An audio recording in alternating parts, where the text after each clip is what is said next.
पुत्र, तुम शीघ्र ही फूलों के बगीचे के समीप मेरा निर्मालय लाकर छींट दो।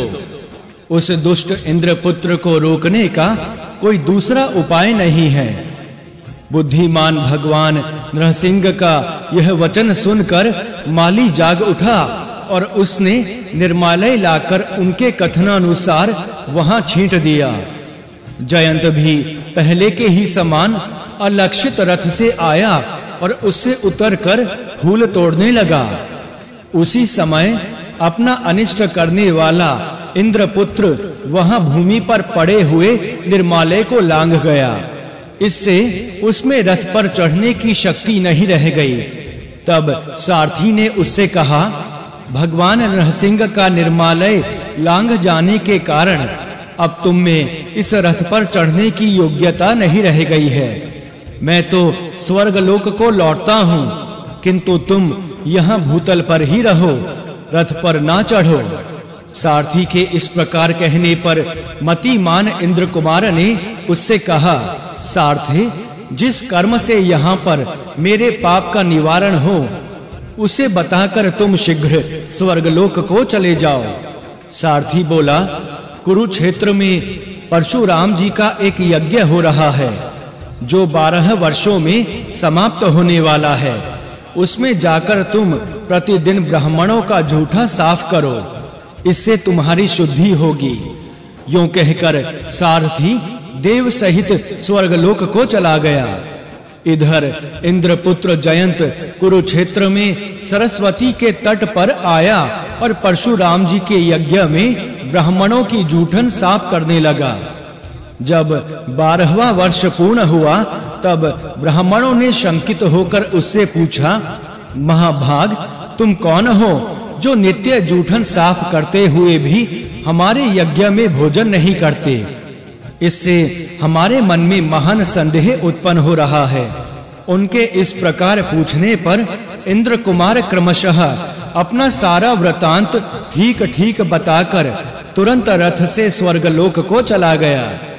इसलिए हे भूपाल, तुम भी परशुराम जी के 12 वार्षिक यज्ञ में आदर पूर्वक ब्राह्मणों की जूठन साफ करो।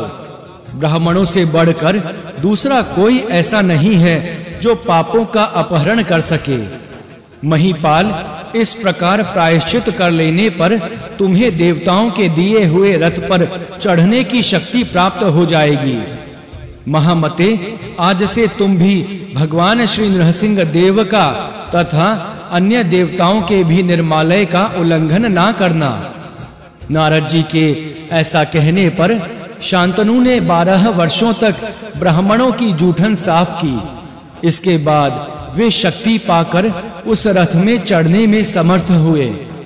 विप्रवर, इस प्रकार पूर्व काल में राजा की उस रथ पर चढ़ने की शक्ति जाती रही और फिर उक्त उपाय करने से उनमें पुनः वह शक्ति आ गई। ब्राह्मण, इस प्रकार मैंने निर्मालय लांघने में जो दोष है वह बताया तथा ब्राह्मणों का जूठा साफ करने में जो पुण्य है उसका भी वर्णन किया। जो मनुष्य इस लोक में पवित्र होकर अपने चित्त को एकाग्र करके भक्ति पूर्वक ब्राह्मणों का जूठा साफ करता है, वह पाप बंधन से मुक्त हो स्वर्ग में निवास करता है और गौओं के दान का फल भोगता है। इस प्रकार श्री नरसिंह पुराण में शांतनु चरित्र नामक 28वां अध्याय संपूर्ण हुआ। जय श्री हरि। 29वां अध्याय शांतनु की संतति का वर्णन। श्री सूत जी कहते हैं, शांतनु के योजन गंधा से विचित्र वीर्य नामक पुत्र हुआ। राजा विचित्र वीर्य हस्तिनापुर में रहकर धर्म पूर्वक प्रजा का पालन करते रहे और यज्ञों द्वारा देवताओं को तथा श्राद्ध के द्वारा पितरों को तृप्त करके पुत्र पैदा होने पर स्वर्गलोक को प्राप्त हुए। विचित्र वीर्य के अंबालिका के गर्भ से पांडु नामक पुत्र उत्पन्न हुआ। पांडु भी धर्म पूर्वक राज्य पालन करके मुनि के शाप से शरीर त्याग कर देवलोक को चले गए। उन राजा पांडु के कुंती देवी के गर्भ से अर्जुन नामक पुत्र उत्पन्न हुआ। अर्जुन ने बड़ी भारी तपस्या करके भगवान शंकर जी को प्रसन्न किया। उनसे पाशुपत नामक अस्त्र प्राप्त किया और स्वर्गलोक के अधिपति इंद्र के शत्रु निवात कवच नामक दानवों का वध करके अग्नि देव को उनकी रुचि के अनुसार खांडव वन समर्पित किया। खांडव वन को जलाकर तृप्त हुए अग्निदेव से अनेक दिव्य वर प्राप्त कर दुर्योधन द्वारा अपना राज्य छीने जाने पर उन्होंने अपने भाई धर्म, युधिष्ठिर, भीम, नकुल, सहदेव और पत्नी द्रौपदी के साथ विराट नगर में अज्ञातवास किया। वहां जब शत्रुओं ने आक्रमण करके विराट की गौओं को अपने अधिकार में कर लिया, तब अर्जुन ने भीष्म, द्रोण, कृप, दुर्योधन और कर्ण आदि को हराकर समस्त गौओं को वापस घुमाया। फिर विराट राज के द्वारा भाइयों सहित सम्मानित होकर कुरुक्षेत्र में भगवान वासुदेव को साथ ले अत्यंत बलशाली धृतराष्ट्र पुत्रों के साथ युद्ध किया और भीष्म, द्रोण, कृप, शल्य, कर्ण आदि महापराक्रमी क्षत्रियों तथा नाना देशों से आए हुए अनेकों राजपुत्रों सहित दुर्योधन आदि धृतराष्ट्र पुत्रों को उन्होंने भीम आदि के सहयोग से वध करके अपना राज्य प्राप्त कर लिया। फिर भाइयों सहित वे धर्म के अनुसार अपने सबसे बड़े भाई धर्मराज युधिष्ठिर को राजा के पद पर अभिषेक करके राज्य का पालन करके अंत में सबके साथ प्रसन्नता पूर्वक स्वर्गलोक में चले गए। अर्जुन को सुभद्रा के गर्भ से अभिमन्यु नामक पुत्र प्राप्त हुआ, जिसने महाभारत युद्ध में चक्रव्यूह के भीतर प्रवेश करके अनेक राजाओं को मृत्यु के घाट उतारा था। अभिमन्यु के उत्तरा के गर्भ से परीक्षित का जन्म हुआ। धर्मनंदन युधिष्ठिर जब वानप्रस्थ धर्म के अनुसार वन में जाने लगे, तब उन्होंने परीक्षित को राजा के पद पर अभिषिक्त कर दिया। तब वे भी धर्मपूर्वक राज्य का पालन करके अंत में वैकुंठ धाम में जाकर अक्षय सुख के भागी हुए। परीक्षित से मात्रवती के गर्भ से जन्मेजय का जन्म हुआ, जिन्होंने ब्रह्म हत्या के पाप से मुक्त होने के लिए श्री व्यास शिष्य वैशंपायन के मुख से संपूर्ण महाभारत आदि से अंत तक सुना था। वे भी धर्म पूर्वक राज्य का पालन करके अंत में स्वर्गवासी हुए। जन्मेजय को अपनी पत्नी पुष्पवती के गर्भ से शतानीक नामक पुत्र प्राप्त हुआ। उन्होंने धर्म पूर्वक राज्य का पालन करते हुए संसार दुख से विरक्त हो शौनक के उपदेश से याज्ञ आदि कर्मों के द्वारा समस्त लोकों के अधीश्वर भगवान विष्णु की निष्काम भाव से आराधना की और अंत में वैष्णव धाम को प्राप्त कर लिया। शतानीक के फलवती के गर्भ से सहस्त्रानीक की उत्पत्ति हुई। सहस्त्रानीक बाल्य अवस्था में ही राजा के पद पर अभिषिक्त हो भगवान श्री नरसिंह के प्रति अत्यंत भक्ति भाव रखने लगे। उनके चरित्र का आगे वर्णन किया जाएगा। सहस्त्रानीक के मृगवती से उदयन हुए। वे कौशाम्बी में धर्म पूर्वक राज्य का पालन करके श्री नारायण की आराधना करते हुए वैकुंठ धाम को प्राप्त हुए। उदयन के वासवदत्ता के गर्भ से नरवाहन नामक पुत्र उत्पन्न हुआ। वह भी न्यायतः राज्य का पालन करके स्वर्ग को प्राप्त हुआ। नरवाहन के अश्वमेघ दत्ता के गर्भ से शेमक नामक पुत्र का जन्म हुआ। शेमक राजा के पद पर प्रतिष्ठित होने के पश्चात प्रजा का धर्म पूर्वक पालन करने लगे। उन्हीं दिनों मलेच्छों का आक्रमण हुआ और संपूर्ण जगत उनके द्वारा पद दलित होने लगा। तब वे ज्ञान के बल से कलाप ग्राम में चले आए। जो उपयुक्त राजाओं की हरि भक्ति तथा चरित्र का श्रद्धा पूर्वक पाठ या श्रवण करता है, वह विशुद्ध कर्म करने वाला पुरुष संतति प्राप्त करके अंत में स्वर्ग लोक में पहुंचकर वहां सुदीर्घ काल तक सुखी रहता है। इस प्रकार श्री नरसिंह पुराण में शांतनु की संतति का वर्णन नामक 29वां अध्याय संपूर्ण हुआ। जय श्री हरि।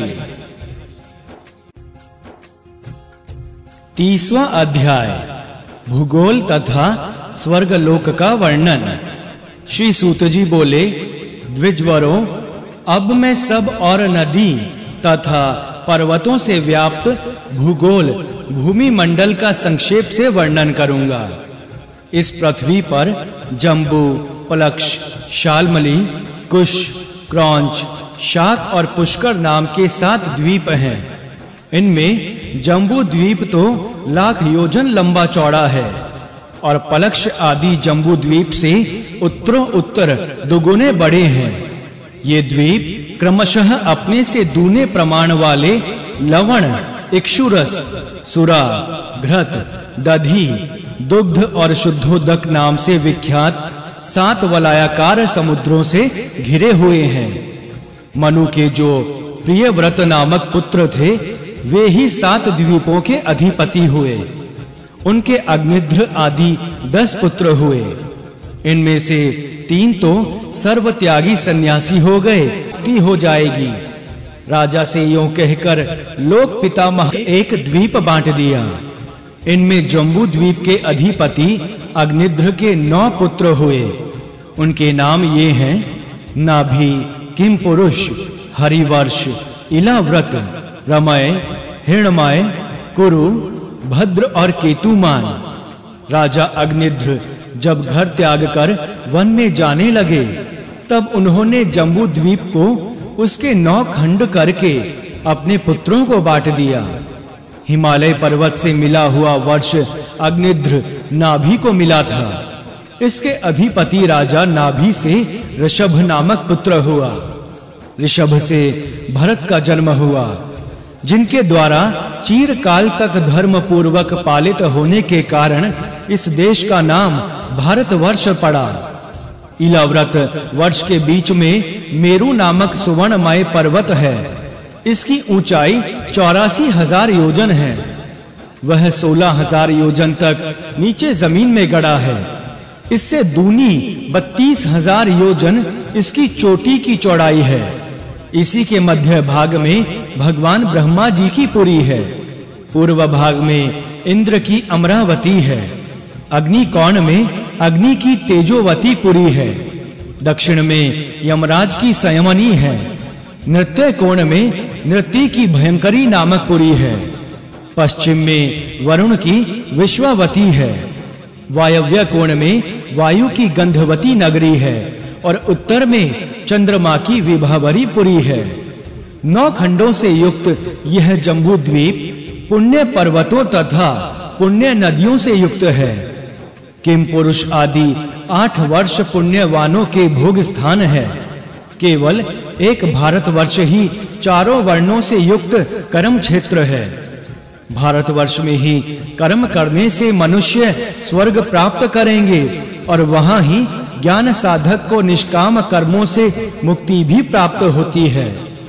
विप्रवर, पाप करने वाले पुरुष यहाँ से अधोगति को प्राप्त होते हैं। जो पापी हैं, उन करोड़ों मनुष्यों को पातालस्थ नरक में पड़े हुए समझिए। अब 7 कुल पर्वतों का वर्णन किया जाता है। महेंद्र, मलय, शुक्तिमान, श्रायमुख, सह, विंध्य और पारियात्र, ये ही भारतवर्ष में कुल पर्वत हैं।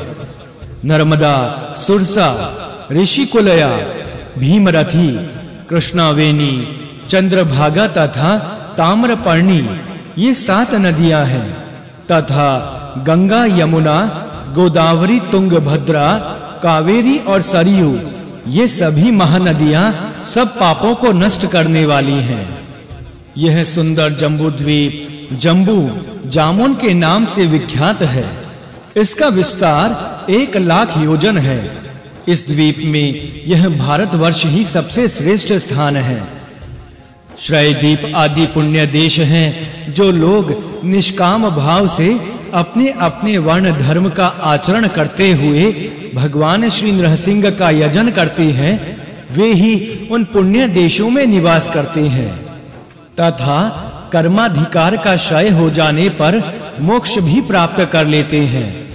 जम्बूद्वीप से लेकर शुद्धोदक संज्ञक समुद्र पर्यंत 7 द्वीप और 7 समुद्र हैं। उसके बाद स्वर्णमय भूमि है। उसके आगे लोकालोक पर्वत हैं। यह सब भूलोक का वर्णन हुआ। इसके ऊपर अंतरिक्ष लोक है जो अंतरिक्षाचारी प्राणियों के लिए परम रमणीय है। इसके ऊपर स्वर्गलोक है। अब महापुण्यमय स्वर्गलोक का वर्णन किया जाता है। उसे आप लोग मुझसे सुने।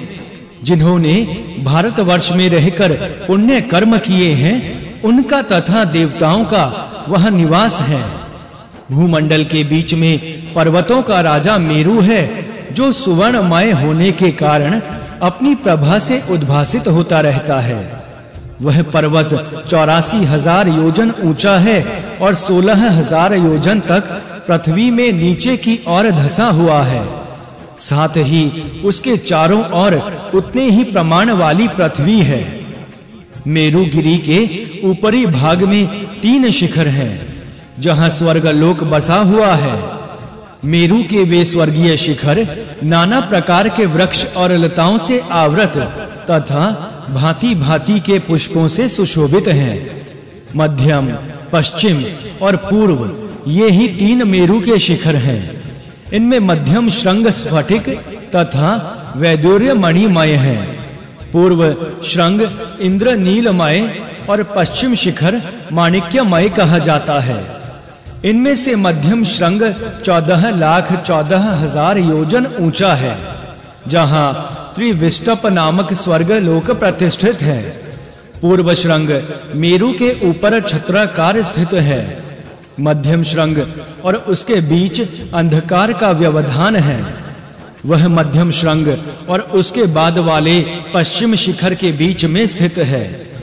नाक पृष्ठ त्रिविष्टप में आनंदमयी अप्सराएं निवास करती हैं।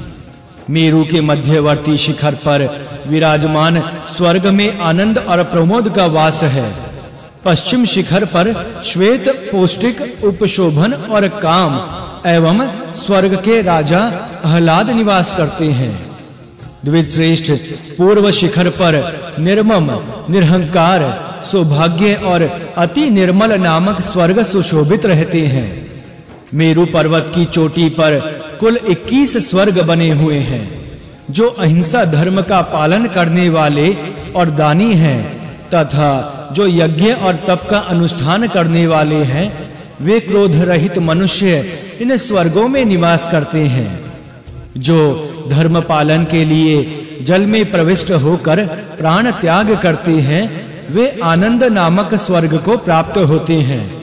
इसी प्रकार जो धर्म रक्षा के लिए ही अग्नि में जलने का साहस करते हैं, उन्हें प्रमोद नामक स्वर्ग की प्राप्ति होती है। और जो धर्मार्थ पर्वत शिखर से कूदकर प्राण देते हैं, उन्हें सौख्य संज्ञक स्वर्ग प्राप्त होता है। संग्राम की मृत्यु से निर्मल या अति निर्मल नामक स्वर्ग की उपलब्धि होती है। उपवास, व्रत एवं संन्यासावस्था में मृत्यु को प्राप्त होने वाले लोग त्रिविष्टिप नामक स्वर्ग में जाते हैं। श्रौत यज्ञ करने वाला नागप्रस्थ में और अग्निहोत्री निवृत्ति नामक स्वर्ग में जाते हैं। द्विज, पोखरा और कुआं बनवाने वाला मनुष्य पौष्टिक स्वर्ग को पाता है। सोना दान करने वाला पुरुष तपस्या के फलभूत सौभाग्य नामक स्वर्ग को जाता है। जो शीतकाल में सब प्राणियों के हित के लिए लकड़ियों के ढेर को जलाकर बड़ी भारी अग्नि राशि प्रज्वलित करता और उन्हें गर्मी पहुंचाता है, वह अप्सरा संज्ञक स्वर्ग को उपलब्ध करता है। सुवर्ण और गोदान करने पर दाता निरहंकार नाम वाले स्वर्ग को पाता है। और शुद्ध भाव से भूमि दान करके मनुष्य शांतिक नाम से प्रसिद्ध स्वर्ग धाम को उपलब्ध करता है। चांदी दान करने से मनुष्य को निर्मल नामक स्वर्ग की प्राप्ति होती है। अश्वदान से दाता पुण्य का और कन्यादान से मंगल का लाभ करता है। ब्राह्मणों को तृप्त करके उन्हें भक्ति पूर्वक वस्त्र दान करने से मनुष्य श्वेत नामक स्वर्ग को पाता है। वहां जाकर वह कभी शोक का भागी नहीं होता। कपिला गौ का दान करने से दाता परमार्थ नामक स्वर्ग में पूजित होता है और उत्तम सांड का दान करने से उसे मनमथ नामक स्वर्ग की प्राप्ति होती है। जो माघ के महीने में नित्य नदी में स्नान करता है, तिलमय धेनु देता है और छत्र तथा जूते का दान करता है, वह उपशोभन नामक स्वर्ग में जाता है। जिसने देव मंदिर बनवाया है, जो द्विजों की सेवा करता है तथा सदा तीर्थ यात्रा करता रहता है, वह स्वर्गराज आह्लाद में प्रतिष्ठित होता है। जो मनुष्य नित्य ही एक अन्न भोजन करता है, जो प्रतिदिन केवल रात में ही खाता तथा त्रिरात्र आदि व्रतों के द्वारा उपवास किया करता है, वह शुभ नामक स्वर्ग को पाता है। नदी में स्नान करने वाला, क्रोध को जीतने वाला एवं दृढ़ता पूर्वक व्रत का पालन करने वाला ब्रह्मचारी संपूर्ण जीवों के हित में तत्पर रहने वाले पुरुष के समान निर्मल नामक स्वर्ग को पाता है। मेधावी पुरुष विद्या दान करके निरहंकार नामक स्वर्ग को प्राप्त होता है। मनुष्य जिस जिस भावना से जो जो दान देता है और उससे जो जो फल चाहता है, उसके अनुसार ही विभिन्न स्वर्ग लोकों को पाता है। कन्या, गौ, भूमि तथा विद्या, इन चारों के दान को अति दान कहा गया है। ये चार वस्तुएं दान की जाने पर दाता का नरक से उद्धार कर देती हैं। इतना ही नहीं, बैल पर सवारी करने और गाय को दूहने से जो दोष होता है, उससे भी मनुष्य मुक्त हो जाता है। जो ब्राह्मणों को सब प्रकार से दान अर्पित करता है, वह शांत एवं निरामय स्वर्गलोक को प्राप्त होकर फिर वहां से नहीं लौटता है। मेरुगिरी के पश्चिम शिखर पर जहां स्वयं भगवान ब्रह्मा जी विराजमान हैं, वहीं वह स्वयं भी वास करता है। पूर्व श्रृंग पर साक्षात भगवान विष्णु और मध्यम श्रृंग पर भगवान साक्षात शिव जी विराजमान हैं। विप्रेंद्र, इसके बाद आप स्वर्ग के इन निर्मल तथा विशाल मार्ग का वर्णन सुने। स्वर्गलोक के 10 मार्ग हैं। ये सभी एक के ऊपर दूसरे के क्रम से स्थित हैं। प्रथम मार्ग पर कुमार कार्तिकेय और दूसरे मार्ग पर मातृकाएं रहती हैं। द्विज, तीसरे मार्ग पर सिद्ध गंधर्व, चौथे पर विद्याधर, पांचवें पर नागराज और छठे पर विंता नंदन गरुड़ जी विराजमान हैं। सातवें पर दिव्य पितृगण, आठवें पर धर्मराज, नवें पर दक्ष और 10वें मार्ग पर आदित्य की स्थिति है। भूलोक से 1,02,000 योजन की ऊंचाई पर भगवान सूर्य देव विचरते हैं। उस ऊंचाई पर सब और उनके रुकने के लिए आधार है तथा उस ऊंचाई से 3 गुने प्रमाण में सूर्य मंडल का दीर्घ विस्तार है। जिस समय सूर्य चंद्रमा की विभावपुरी में दोपहर के समय रहते हैं, उस समय इंद्र की अमरावती में उदय होते से प्रतीत होते हैं। जिस समय अमरावतीपुरी में मध्याह्न के समय सूर्य रहते हैं, उस समय यम की संयमनीपुरी में उदित होते दीख पड़ते हैं। भगवान सूर्य सदा मेरुगिरी की परिक्रमा करते हुए ही सुशोभित रहते हैं। वे ध्रुव के आधार पर स्थित हैं। उनके उदय होते समय बाल खिल्ले आदि ऋषि उनकी स्तुति करते हैं। इस प्रकार श्री नृसिंह पुराण में भूगोल वर्णन विषयक 30वां अध्याय संपूर्ण हुआ। जय श्री हरि। 31वां अध्याय ध्रुव चरित्र तथा ग्रह, नक्षत्र एवं पाताल का संक्षिप्त वर्णन। श्री भरद्वाज जी बोले, सूत जी, ध्रुव कौन है, किसके पुत्र हैं तथा वे सूर्य के आधार कैसे हुए, ये सब बातें भली भांति सोच विचार कर बतलाइए। हमारी यह कामना है कि आप हमें कथा सुनाते हुए सैकड़ों वर्षों तक जीवित रहें। श्री सूत जी बोले, विप्रवर स्वयंभू मनु के एक पुत्र थे राजा उतानपाद। उन भूपाल के 2 पुत्र हुए। एक तो सुरुचि के गर्भ से उत्पन्न हुआ था, जिसका नाम था उत्तम, वह ज्येष्ठ था, और दूसरा पुत्र ध्रुव था, जो सुनीति के गर्भ से उत्पन्न हुआ था। एक दिन जब राजा राजसभा में बैठे हुए थे, सुनीति ने अपने पुत्र ध्रुव को वस्त्राभूषण से विभूषित करके राजा की सेवा के लिए भेजा। विनयशील ध्रुव ने धाय के पुत्रों के साथ राजसभा में जाकर राजा उतानपाद को प्रणाम किया। वहां उत्तम को पिता की गोद में बैठा देख ध्रुव सिंहासन पर आसीन राजा के पास जा पहुंचे और बालोचित चपलता के कारण राजा की गोद में चढ़ने की इच्छा करने लगे। यह देख सुरुचि ने ध्रुव से कहा। सुरुचि बोली, अभागिनी के बच्चे, क्या तू भी महाराज की गोद में चढ़ना चाहता है? बालक मूर्खतावश ऐसी चेष्टा कर रहा है। तू इसके योग्य कदापि नहीं है, क्योंकि तू एक भाग्यहीना स्त्री के गर्भ से पैदा हुआ है।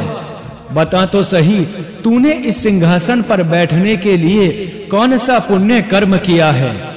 यदि पुण्य ही किया होता तो क्या अभागिनी के गर्भ से जन्म लेता? राजकुमार होने पर भी तू मेरे उदर की शोभा नहीं बढ़ा सका है। इसी बात से जान ले कि तेरा पुण्य बहुत कम है। उत्तम कोख से पैदा हुआ है कुमार उत्तम, जो सर्वश्रेष्ठ है। देखो वह कितने सम्मान के साथ पृथ्वीनाथ महाराज के दोनों घुटनों पर बैठा है। सूत जी कहते हैं, राजसभा के बीच सुरुचि के द्वारा इस प्रकार झिड़के जाने पर बालक ध्रुव की आंखों से अश्रु बिंदु झरने लगे, किंतु वह धैर्य पूर्वक कुछ भी ना बोला। इधर राजा भी रानी के सौभाग्य गौरव से आबद्ध हो उसका कार्य उचित था या अनुचित कुछ भी ना कह सके। जब सभासदगण विदा हुए, तब अपनी शैशवोचित चेष्टाओं से शोक को दबाकर वह बालक राजा को प्रणाम करके अपने घर को गया। सुनीति ने अपने नीति के खजाने बालक को देखकर उसके मुख की कांति से ही जान लिया कि ध्रुव का राजा के द्वारा अपमान किया गया है। माता सुनीति को अंतःपुर के एकांत स्थान में देखकर ध्रुव अपने दुख के आवेग को ना रोक सके। वह माता के गले से लगकर लंबी सांसें खींचते हुए फूट-फूट कर रोने लगे। सुनीति ने उसे सांत्वना देकर कोमल हाथ से उसका मुख पोंछा और साड़ी के अंचल से हवा करती हुई माता अपने लाल से पूछने लगी, पुत्र, अपने रोने का कारण बतलाओ। राजा के रहते हुए किसने तुम्हारा अपमान किया है? ध्रुव बोला, मां, मैं तुमसे एक बात पूछता हूं, मेरे आगे तुम ठीक-ठीक बताओ। जैसे सुरुचि राजा की धर्म पत्नी है, वैसे ही तुम भी हो। फिर उन्हें सुरुचि ही क्यों प्यारी है?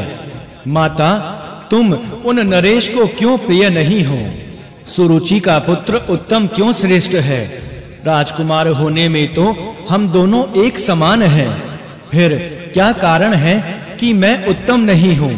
तुम क्यों मंदभागिनी हो और सुरुचि क्यों उत्तम कोख वाली है? राज सिंहासन क्यों उत्तम के ही योग्य है, मेरे योग्य क्यों नहीं है? मेरा पुण्य तुच्छ और उत्तम का पुण्य उत्तम कैसे है? सुनीति अपने पुत्र के इस नीति युक्त वचन को सुनकर धीरे से थोड़ी लंबी सांस खींच बालक का दुख शांत करने के लिए स्वभावतः मधुर वाणी में बोलने लगी। सुनीति बोली, तात, तुम बड़े बुद्धिमान हो। तुमने जो कुछ पूछा है वह सब शुद्ध हृदय से मैं निवेदन करती हूँ। तुम अपमान की बातें मन में ना लाओ। सुरुचि ने जो कुछ कहा है वह सब ठीक ही है, अन्यथा नहीं है। यदि वह पटरानी है तो सभी रानियों से बढ़कर राजा की प्यारी है ही। राजकुमार उत्तम ने बहुत बड़े पुण्यों का संग्रह करके उस पुण्यवती रानी के उत्तम गर्भ में निवास किया था, अतः वही राज सिंहासन पर बैठने के योग्य है। चंद्रमा के समान निर्मल श्वेत छत्र, सुंदर युगल चंवर, उच्च सिंहासन, मदमत गजराज, शीघ्रगामी तुरग, आदि व्याधियों से रहित जीवन, शत्रु रहित सुंदर राज्य, ये वस्तुएं भगवान विष्णु की कृपा से प्राप्त होती हैं। सूत जी बोले, माता सुनीति के इस उत्तम वचन को सुनकर सुनीति कुमार ध्रुव ने उन्हें उत्तर देने के लिए बोलना आरंभ किया। ध्रुव बोले, जन्मदायिनी माता सुनीते, आज मेरे शांति पूर्वक कहे हुए वचन सुनो। आज तक मैं यही समझता था कि पिता उतानपाद से बढ़कर और कुछ नहीं है, परंतु अब यदि अपने आश्रित जनों की कामना पूर्ण करने वाला कोई और भी है तो यह जानकर आज मैं कृतार्थ हो गया। माँ, तुम ऐसा समझो कि उन सर्वार्ध्य जगदीश्वर की आराधना करके जो जो स्थान दूसरों के लिए दुर्लभ हैं, वह सब मैंने आज ही प्राप्त कर लिया। माता, तुम्हें मेरी एक ही सहायता करनी चाहिए, केवल आज्ञा दे दो जिससे मैं भगवान विष्णु की आराधना कर सकूं। सुनीति बोली, बेटा उतानपाद नंदन, मैं तुम्हें आज्ञा नहीं दे सकती। मेरे बच्चे, इस समय तुम्हारी 7-8 वर्ष की अवस्था है, अभी तो तुम खेलने कूदने के योग्य हो। तात, एकमात्र तुम ही मेरी संतान हो। मेरा जीवन एक तुम्हारे ही आधार पर टिका हुआ है। कितने ही कष्ट उठाकर अनेक इष्ट देवी देवताओं की प्रार्थना करके मैंने तुम्हें पाया है। तात, तुम जब जब खेलने के लिए भी 3-4 कदम बाहर जाते हो, तब तब मेरे प्राण तुम्हारे पीछे ही पीछे लगे रहते हैं। ध्रुव बोला, माँ, अब तक तो तुम और राजा उतानपाद ही मेरे माता पिता थे, परंतु आज से मेरे माता और पिता दोनों भगवान विष्णु ही हैं, इसमें संदेह नहीं है। सुनीति बोली, मेरे सुयोग्य पुत्र, मैं भगवान विष्णु की आराधना करने से तुम्हें रोकती नहीं।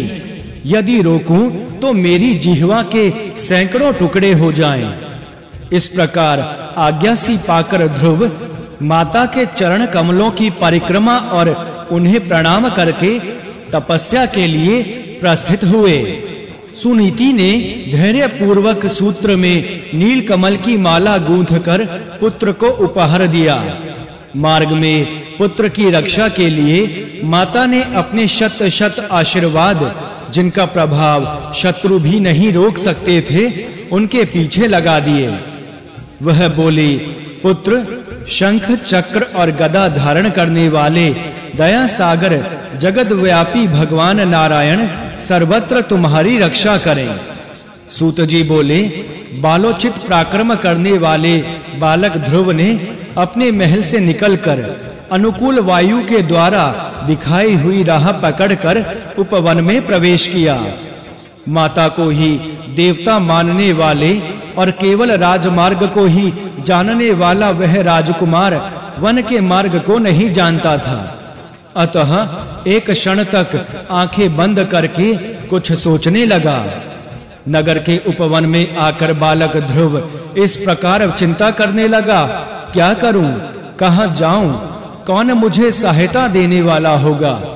ऐसा विचार करते हुए उसने जो ही आंखें खोलकर देखा, त्यों ही उस उपवन में अप्रत्याशित गति वाले सप्तऋषि उसे दिखाई दिए। उन सूर्य तुल्य तेजस्वी सप्तऋषियों को, जो मानो भाग्य सूत्र से ही खींचकर लाए गए थे, देखकर ध्रुव बहुत प्रसन्न हुआ। उनके सुंदर ललाट में तिलक लगे थे। उन्होंने अंगुलियों में कुश की पवित्री पहन रखी थी तथा यज्ञोपवीतों से विभूषित होकर वे काले मृग चर्म पर बैठे थे। उनके पास जाकर ध्रुव ने गर्दन झुका दी, दोनों हाथ जोड़ लिए और प्रणाम करके मधुर वाणी में उन्हें अपना अभिप्राय निवेदित किया। ध्रुव बोला, मुनिवरों, आज मुझे माता सुनीति के गर्भ से उत्पन्न राजा उतानपाद का पुत्र ध्रुव जाने।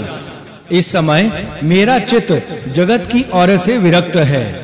सूत जी कहते हैं, अमूल्य नीति ही जिसका भूषण है, ऐसे मधुर और गंभीर भाषण करने वाले एवं स्वभावतः मनोहर आकृति वाले उन तेजस्वी बालक को देखकर ऋषियों ने अत्यंत विस्मित हो उसे अपने पास बैठाया और कहा, वत्स, अभी तक तुम्हारे वैराग्य या निर्वेद का कारण हम नहीं जान सके।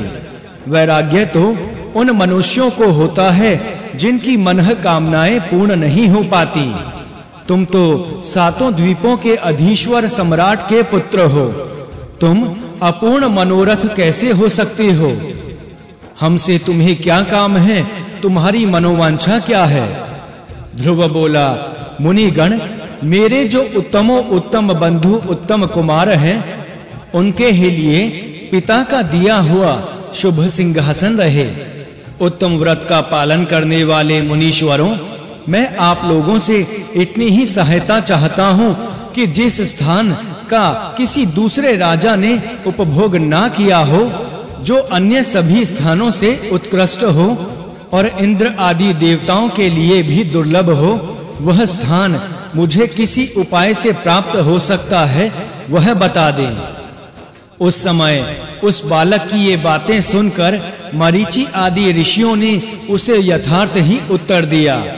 मरीचि बोले, जिसने गोविंद चरणार विंदों के पराग के रस का आस्वादन नहीं किया, वह मनोरथ पथ से अतीत ध्यान में भी ना आ सकने वाले परमो उज्जवल फल को प्राप्त नहीं कर सकता।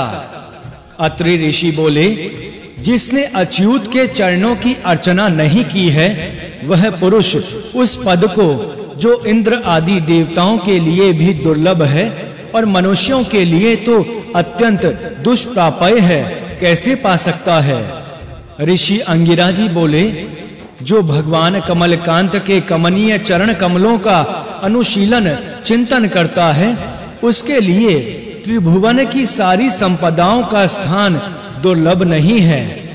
ऋषि पुलस्ताय बोले, ध्रुव, जिनके स्मरण मात्र से महापातकों की परंपरा अत्यंत नाश को प्राप्त हो जाती है, वे भगवान विष्णु ही सब कुछ देने वाले हैं। ऋषि पुलह जी बोले, जिन्हें प्रधान प्रकृति और पुरुष जीव से विलक्षण परम ब्रह्म कहते हैं, जिनकी माया से समस्त प्रपंच रचा गया है, उन भगवान विष्णु का यदि कीर्तन किया जाए तो वे अपने भक्त के अभिष्ट मनोरथ को पूर्ण कर देते हैं। ऋषि क्रतु बोले, जो यज्ञ पुरुष भगवान विष्णु वेदों के द्वारा जानने योग्य हैं तथा जो जनार्दन इस समस्त जगत के अंतर आत्मा हैं, वे प्रसन्न हो तो क्या नहीं दे सकते।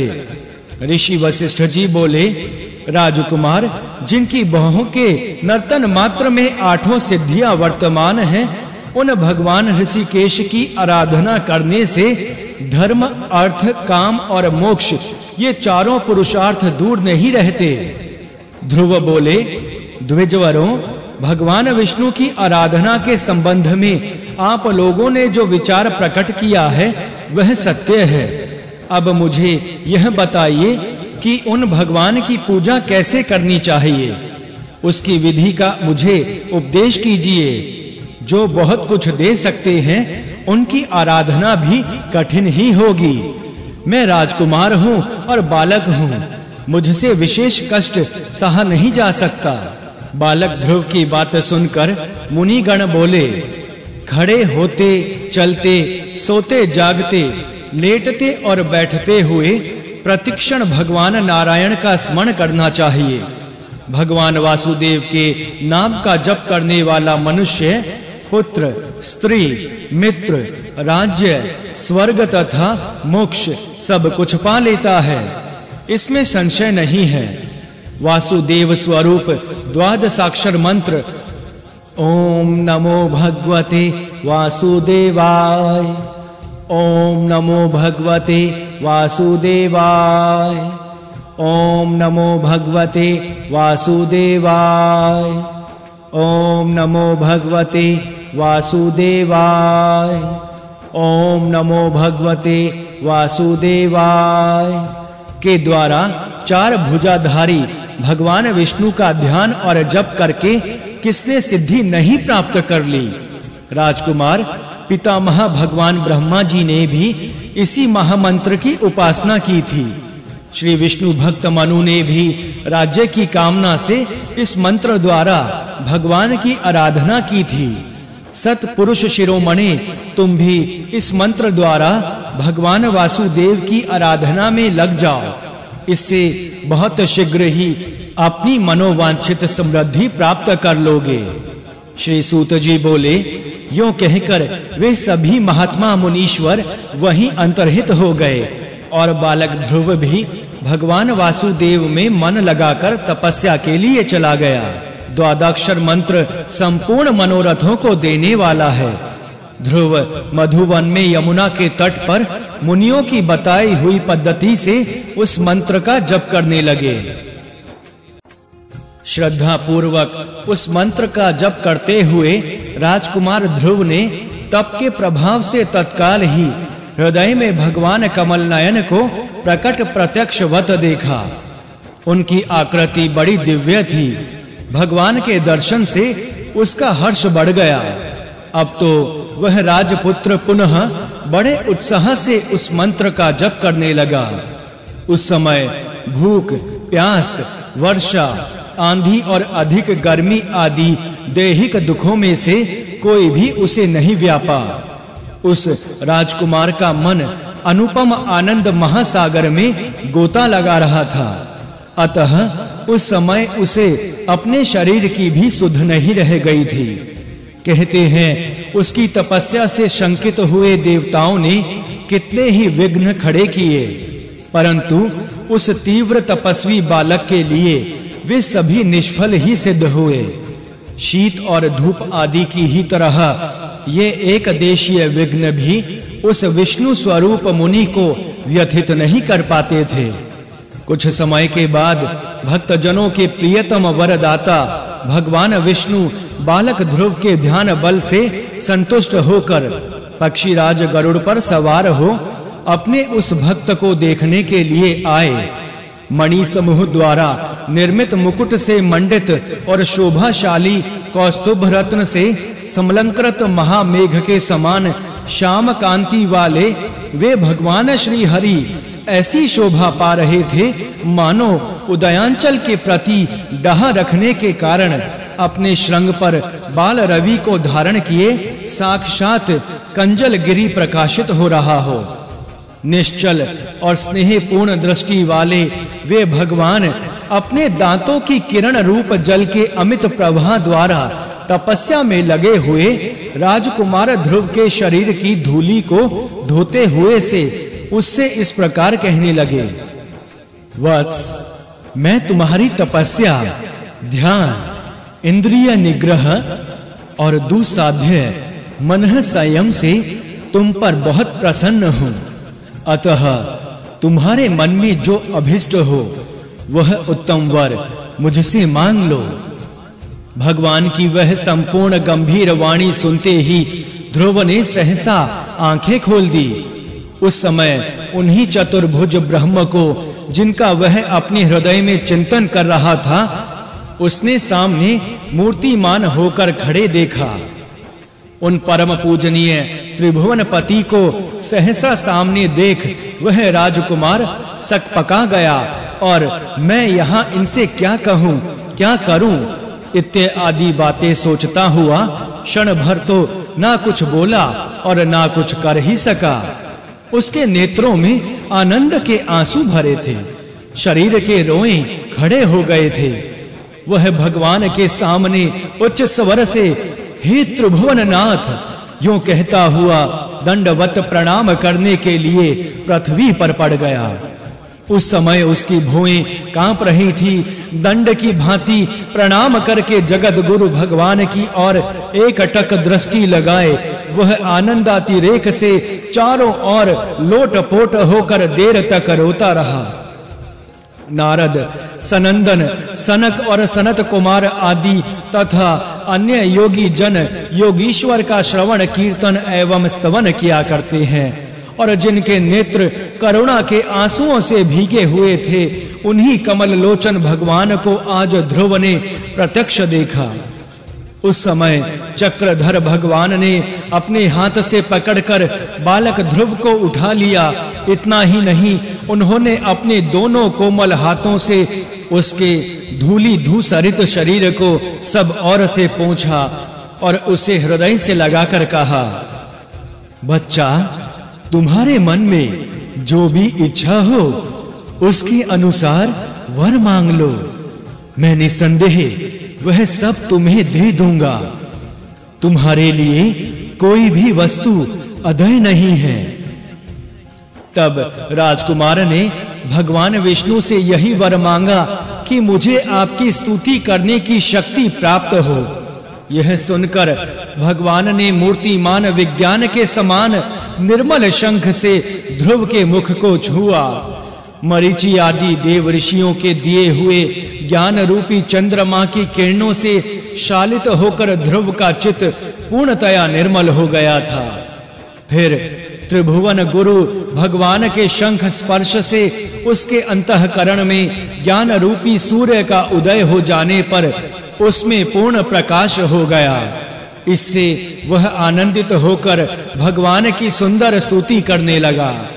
ध्रुव बोला, समस्त मुनिगण जिनके चरण कमलों की वंदना करते हैं, जो खर राक्षस अथवा गर्दभ रूपधारी धीनकासुर का संहार करने वाले हैं और जिनकी बाल लीलाएं चपलता से पूर्ण है, देवगण जिनके चरणोदक गंगा जी की आराधना करते हैं, सजल मेघ के समान जिनका श्याम वर्ण है, सौभ विमान के अधिपति शाल्व के धाम तेज को जिन्होंने सदा के लिए शांत कर दिया है, जिन्होंने सुंदर गोप वनिताओं के अत्यंत विनय वश नूतन प्रेम रसमय रास लीला को प्रकट किया और उससे मोहित होने वाली देव वनिताओं के अंतःकरण में भी आनंद का संचार किया, जिनका आदि और अंत नहीं है, जिन्होंने अपने निर्धन मित्र सुदामा नामक ब्राह्मण का धीरता पूर्वक दैन्य दुख से उद्धार किया,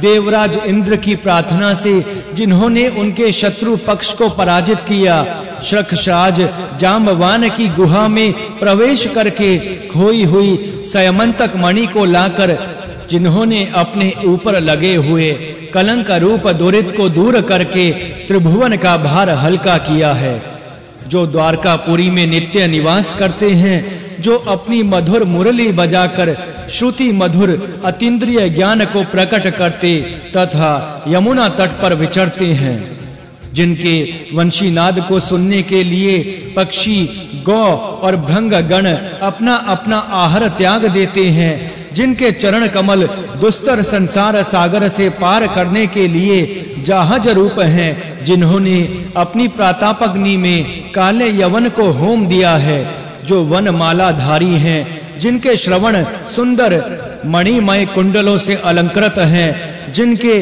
अनेक प्रसिद्ध नाम हैं, जो वेदवाणी तथा देवता और मुनियों के भी मन वाणी के अगोचर हैं, जो भगवान सुवर्ण के समान पीत रेशमी वस्त्र धारण करते हैं और जिनका वक्षस्थल भृगु जी के चरण चिन्ह तथा कौस्तुभ मणि से अलंकृत है, जो अपने प्रिय भक्त अक्रूर जी, माता देवकी जी और गोकुल के पालक हैं, तथा जो अपनी चारों भुजाओं में शंख चक्र गदा पद्म धारण किए नूतन तुलसी दल की माला मुक्ताहार केयूर कड़ा और मुकुट आदि से विभूषित हैं, सुनंदन आदि भगवत भक्त जिन विश्व रूप हरि की उपासना करते हैं, जो पुराण पुरुषोत्तम हैं, पुण्य यश वाले हैं तथा समस्त लोकों के आवास स्थान वसुदेव हैं, जो देवकी के उदर से प्रकट हुए हैं, भूतनाथ शिव जी